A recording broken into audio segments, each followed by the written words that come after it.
Hi, I'm Chief Rob Wiley, Fire Rescue 1. We're up just north of Las Vegas, Nevada, in the beautiful town of Mount Charleston, Nevada. And with me, Assistant Chief Mike Johnson. Thanks for coming up with us. How you doing? I'm great. It's a beautiful part of the country, and it's striking to me that we're so close to Las Vegas, but here we are in the mountains, and you've got a whole new mission. Yeah, you're absolutely right. Only 30 minutes away from the Strip, we're up in this alpine area, and it really does come with a lot of different challenges than the urban setting. The Wildland interface, as we were talking earlier, is kind of your main challenge up here. And we were talking about two of the main attack modes you have, your mobile attack and then your hand crews. Tell me about the mobile attack. Well, the mobile attack is rather simple. We equip wildland firefighters with a vehicle that has pump and roll capabilities. It's usually a smaller engine, a Type 6. It's what we typically use up here for that type of operation. The nozzleman stands not too far off of the front bumper and in vision of the driver, and they move at a real slow pace with a coordinated effort, and they suppress fire along roadsides or fire breaks, things like that. All right. So then we talk about the hand crews, and I'm a structural guy, so it's kind of counterintuitive for me that a lot of what these guys do has nothing to do with putting water on fire, and that's the hand crews.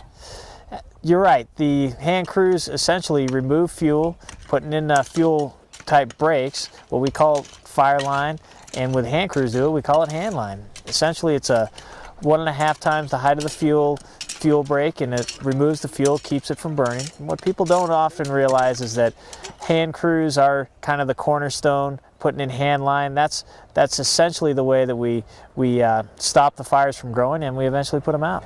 Watching the guys work today, it kind of struck me that everybody had a specific task. They were lined up, they were doing their thing, and what's the different tools and the juxtaposition of the order of the tool in the line? I find it easiest to think of the sharpest tools up front, going back to the less sharp or duller tools towards the rear.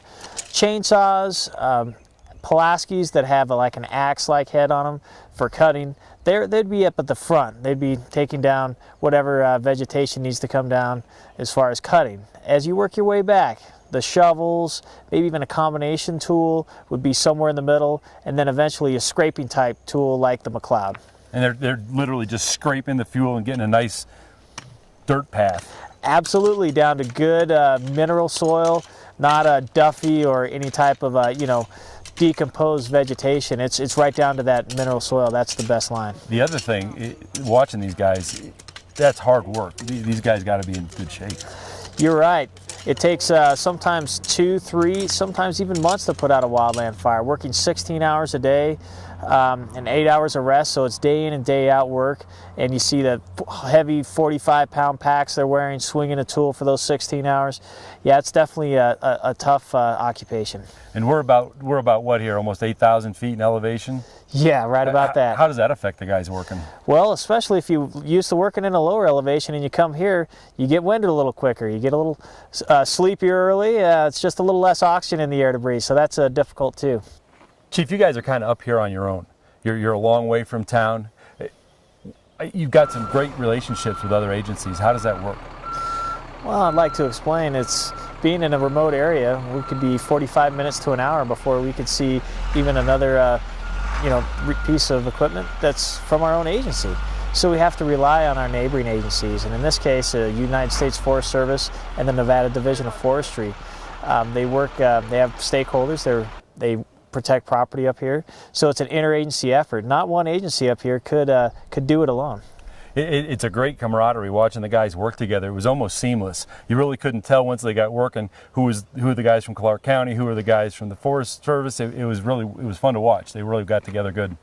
Yeah, we're really proud of the relationships we have with the other agencies, and we look forward to continuing that in the future. Well, you guys got a great place up here, and you're doing a great job, and we appreciate you taking time out to be with us. Thank you. It's a pleasure to meet you.